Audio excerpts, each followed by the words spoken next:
Alors, je m'appelle Govanem, je suis le directeur de l'agence Cinemads, qui existe depuis juin 2019. Cinemads, c'est donc comme je disais, c'est une agence de distribution.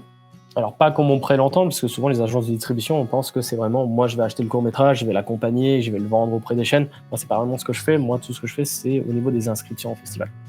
Donc, moi, comme je disais, ça fonctionne par abonnement. Les gens peuvent prendre un abonnement annuel ou mensuel. Et après, moi, j'inscris les courts-métrages dans tous les festivals qui sont éligibles en France. J'ai fait des études d'assistant réalisateur à la base, puis après j'ai fait des études de scénariste. Donc très tôt, j'ai commencé à faire des courts-métrages, et c'est en fait en remarquant les problèmes qu'il y avait liés à ce milieu-là, notamment dans les festivals. Parce que moi, comme beaucoup, une fois que j'avais fait mes courts-métrages, moi, mon but c'était de les envoyer en festival. Et j'ai vu à quel point c'était compliqué, que pas tous les festivals étaient enregistrés sur les sites internet, on pouvait pas les trouver facilement. Je voyais que des amis à moi qui étaient réals avaient des sélections ou des prix dans des festivals que j'avais jamais entendu parler. Et c'était un peu pareil, tout le monde avait des festivals différents que personne ne connaissait. Et c'est là où j'ai vu que c'était assez compliqué dans ce milieu-là. Il n'y avait pas vraiment un agenda qui regroupait tout ça. Donc c'est là où je me suis dit, pourquoi pas aider là-dessus, essayer de voir. Moi, j'avais fait déjà de mon côté pendant 1 an à chercher tous les festivals et tout. Et après, une fois que j'avais mon calendrier de festival, je me suis dit, pourquoi pas proposer ça aux gens, parce que d'autres personnes avaient ce même problème-là. Alors, il va y avoir la différence entre, effectivement, moi, en tant que spectateur, au professionnel, et ce que les festivals attendent. Donc, il y a un peu 2 questions différentes là-dessus. Mon point de vue à moi, un bon court-métrage, ça va être beaucoup joué sur le scénario. Déjà, un scénario assez intéressant, mais surtout le rythme aussi. Ça, c'est quelque chose que je vois où il y a beaucoup de mal là-dessus. C'est un court-métrage qui dure 5 minutes, 10 minutes, 15 minutes ou 20 minutes, voire plus. Il faut que le rythme soit bien fait pour que ça me prenne toujours en haleine et que j'ai toujours envie de voir la suite, en fait. Et pas qu'à un moment, je suis en train de me dire, je m'ennuie. En fait, en train de me dire, c'est toujours la même chose, ça rabâche, et j'ai compris l'histoire, j'ai même compris la fin au bout de 5 minutes, alors qu'il reste encore 15 minutes, par exemple. Donc moi, c'est quelque chose que je vais beaucoup aimer, en fait, ça va être ça va être le rythme et l'histoire. De ce que j'ai remarqué pour les festivals, ce qui va être très important, il n'y a pas vraiment une bonne formule, mais de ce que j'ai remarqué jusqu'à maintenant, il y a aussi cette question de rythme qui rentre beaucoup là-dessus. Et c'est pour ça que moi, je conseille à beaucoup de réalisateurs ou de réalisatrices de faire le plus court possible. Donc, pas de faire forcément 2 minutes, choses comme ça, mais de faire quelque chose entre 3 minutes et 10 minutes max. Déjà, d'essayer de voir si on est capable de faire un court-métrage, on va dire, de 10 minutes. Si on arrive à raconter une bonne histoire en 10 minutes et de tenir le rythme pendant 10 minutes. Si on arrive à faire ça, on peut passer à 15, puis après à 20, puis après à 25. J'en vois beaucoup qui se lancent directement dans les 20 minutes et on arrive sur ce problème de rythme. Et j'ai eu beaucoup de festivals qui m'ont fait ce retour-là, qui m'ont dit justement, au bout d'un moment, il y a 5 minutes qui ne servent pas à grand-chose, en fait. Donc on pourrait le raccourcir. Et ça va être problématique par rapport à d'autres qui ont réussi à faire, qui ont bien géré le rythme, et donc qui vont avoir la sélection ou le prix. Forcément, tout ce qui va être technique va être important, parce qu'il faut toujours prendre en compte que d'autres vont le faire. On a des compétitions en face, genre les festivals français, dépendant, mais même un petit festival va recevoir entre 100 et 600 courts-métrages. Un gros festival, c'est 5000 courts-métrages qu'il va recevoir. Donc il y a beaucoup de compétition. Donc à ce moment-là, même si on se dit, j'ai pas trop bien réussi le son, mais c'est pas trop grave. Non, il y en a 4999 autres peut-être qui ont bien réussi le son. Et c'est pareil pour tout le reste. Donc en fait, on n'a pas le droit vraiment à la moindre erreur quand on fait un court-métrage, parce qu'il faut penser que les autres n'ont pas fait cette erreur-là, donc on rentre en compétition avec eux. Les gens pensent que ça ouvre pas mal de portes, en fait. Donc de se dire que, si je suis pris en festival, ça va m'ouvrir des portes pour des productions, par exemple, pour m'aider à financer un long-métrage, par exemple, ou un autre court-métrage. Alors oui et non, c'est ça qui est un peu compliqué. Forcément, c'est l'image que beaucoup de gens ont, qui peut être vraie, mais qui n'est pas forcément vraie, parce qu'encore une fois, on rentre dans un milieu très compétitif, il y a beaucoup de demandes. Beaucoup de gens veulent faire des longs métrages. Encore une fois, quand je dis qu'il y a eu 5000 courts-métrages pour 5000 courts-métrages qu'un festival reçoit, ces 5000 espèrent faire un long métrage après. Et on ne peut pas faire 5000 longs métrages d'un coup en une année en France. Donc, mais c'est vrai, ça peut ouvrir des portes. Moi, de ce que j'ai vu actuellement, c'est surtout les membres de jury dans les festivals. J'ai déjà eu des bonnes histoires où c'était des gens qui sont fait repérer en festival grâce à leur court-métrage. Des membres de jury qui ont dit moi j'ai beaucoup aimé ton court-métrage, j'aimerais bien financer si tu as un autre projet ou si tu as un long métrage. J'ai vu ça arriver pour 2 réals qui s'est arrivé en plein festival. J'en ai même eu un qui avait été sélectionné d'office dans un festival de catégorie 1, juste parce que la membre du jury était la directrice du festival Premier Plan d'Angers. Elle a vu son court-métrage et elle a dit je te sélectionne direct à ce festival-là, parce que j'ai beaucoup aimé.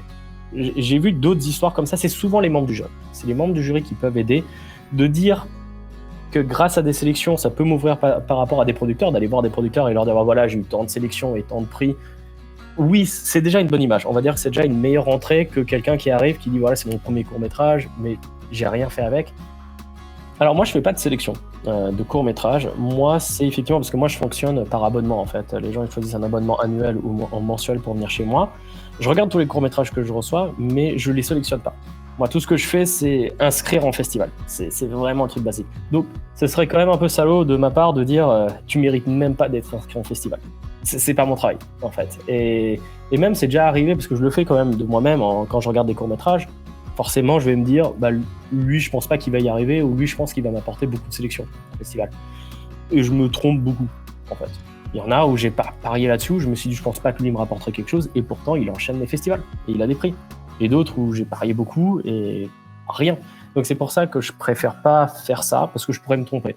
Et encore une fois, c'est pas mon boulot là-dessus. Moi, je fais juste l'inscription en festival.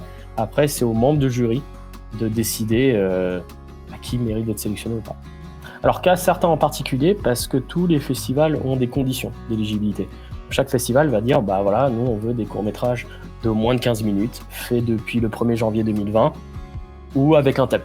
Ils vont dire, nous on cherche tel thème, par exemple. Comme là, il y en a un que je dois faire prochainement, où le thème c'est Pop ta culture. Je sais pas trop ce que ça veut dire, mais il faut que je trouve là, il faut que je sache ce que ça veut dire, mais j'ai ça. Mais c'était par exemple, hier, j'ai fait un festival où le thème du festival c'était dernier recours, par exemple. Donc il peut y avoir ça, mais c'était dernier recours, mais ils voulaient aussi des courts-métrages de moins de 15 minutes. Il n'y avait pas de date, par exemple, de production, ils disaient on prend depuis 2010 si on veut, il n'y avait pas une limite là-dessus. Mais donc voilà, je peux pas envoyer partout, mais j'envoie là où, si le court-métrage est éligible, je l'inscris. Non, n'importe qui peut envoyer son court-métrage en festival, parce que moi j'ai un peu des courts-métrages de tout horizon. C'est-à-dire, je vais avoir des courts-métrages amateurs qui ont été faits avec 150 €. Je peux avoir des courts-métrages produits aussi, qui ont reçu genre 50-60 000 €. J'ai des courts-métrages d'école aussi. J'ai déjà eu des grosses productions, des courts-métrages qui ont été financés par Orange par exemple. Donc n'importe qui peut inscrire son court-métrage, et surtout n'importe qui peut arriver aussi en festival.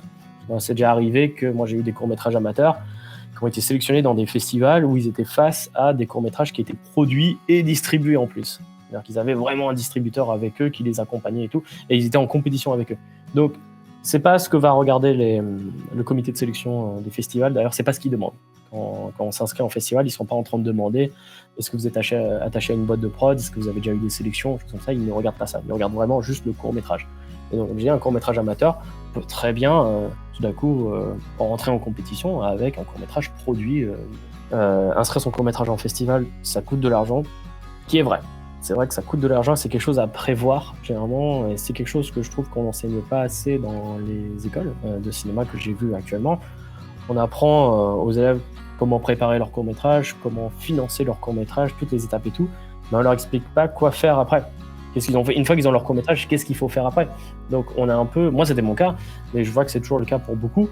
Une des raisons pour laquelle je fais surtout la France en ce moment, c'est parce que la différence, c'est que la France a beaucoup de festivals gratuits. En fait, plus de 90% des festivals français sont gratuits, c'est-à-dire que c'est pas payant les inscriptions. C'est un peu en train de changer ce chiffre-là, parce que maintenant il y a une plateforme, elle n'est pas nouvelle, mais qui s'appelle Film Freeway. Les festivals français ont tendance à s'y mettre là-dessus. Il faut un peu payer maintenant les frais d'inscription, mais ça va, c'est pas non plus. Il y en a qui sont quand même à 60 $, 50 $. En France, ça quand même reste en dessous de la barre des 10 €, donc c'est assez bien là-dessus. Et on commence à voir ça, mais quand même, la majorité des films des festivals français sont gratuits. À l'étranger, non. À l'étranger, là c'est l'inverse, 90% sont payants. Et là on arrive à des sommes, je disais, ça peut monter. Ça peut être 10 $, 30 $, 60 $, ça peut monter jusqu'à, j'ai vu, 120 $. Ça revient tout d'un coup à un système que c'est ceux qui ont le plus d'argent qui vont avoir le plus de sélections et de prix. Ça revient à ça, de ce que j'ai remarqué. Moi, ceux que je vois qui ont beaucoup de sélections dans les festivals étrangers, moi je me dis juste que c'est des gens qui ont beaucoup d'argent, en fait. Alors qu'en France, c'est différent. En France, comme c'est gratuit, non, là, c'est pas une question d'argent, là, c'est une question vraiment de qualité. J'ai parlé avec des prods qui m'ont dit que justement, ils font attention là-dessus. Ils regardent, ils vont dire, bah, t'as gagné, où est-ce que t'as eu des sélections, où est-ce que t'as eu des prix. Et même moi, je le sais à partir de maintenant, on peut savoir lesquels n'ont aucune valeur d'une certaine façon. C'est juste, t'as payé ta sélection, t'as payé ton prix, quoi. Alors qu'un festival français, justement, ça c'est un peu ça l'avantage. Un festival français est toujours quand même assez bien reconnu. Parce que c'est compliqué d'avoir une sélection en France, donc ça a plus de valeur. C'est vrai que beaucoup ont tendance, après avoir fait la tournée des festivals, c'est de les mettre sur des plateformes. Comme là, je sais que j'en ai quelques-uns chez Cinemads qui sont chez vous, en fait. J'en apprends encore quelques-uns j'ai eu récemment une réalisatrice qui m'a dit qu'elle allait venir chez vous.